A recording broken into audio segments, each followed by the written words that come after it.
how you doing?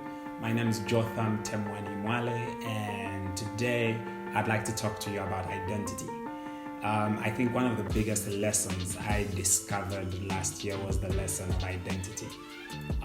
Sometimes you're so sure you know who you are until somebody comes and pokes holes in it. So I'm gonna freak you out, depending on who you are, by giving you part of my identity statement or who I think I am, and then I will explain how I got to the place of coming up with that identity statement. Okay, so before I jump into the statement, I'll probably say something like Jotham Temwani Mwale is an apostle of change, called to change the narrative through his giftings and God's divine deposits in him. Okay, now that sounds good enough, sounds deep enough if you would, but here's my identity statement, and it's something someone helped me work through to get to, and hopefully we can help each other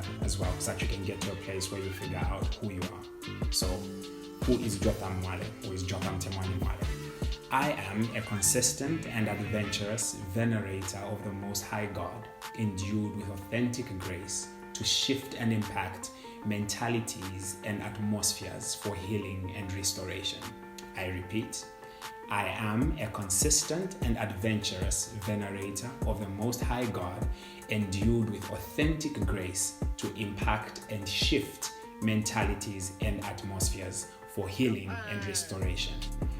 How did we come up with all those words? It's no more English words, but it kind of makes sense and becomes something unique and gets you thinking. Yeah, I hope, at least. So I was trying to break down the word identity. I was telling a friend and I was laughing at how it's ID entity. The problem with ID is already ID is identity, because if I say your ID card, that's like your identity card. But the word entity speaks of a distinct and independent thing. A distinct and independent thing. Now, that's unique to identity. It's funny that I use the word unique because your identity should be unique to you. So now check. Most times people define themselves by what they do. And I was one of those who would easily say, I'm a worshiper, I'm a musician, my passport says I'm an accountant. Yes, don't ask, I actually did business, but yes. So I could say I'm a business person, or I'm an accountant and all that jazz, and you keep defining yourself by different common things. But the problem is, every time you pick such a definition of self, you are picking a definition that can apply to anybody else. But who you are applies to only you. Your face is you, your fingerprint is you, your DNA is you. If they decided to trace you using all those scans and things that you see in the movie, they can only trace you specifically to a particular bone structure or all those other things they use, your DNA, your fingerprint, and all those things.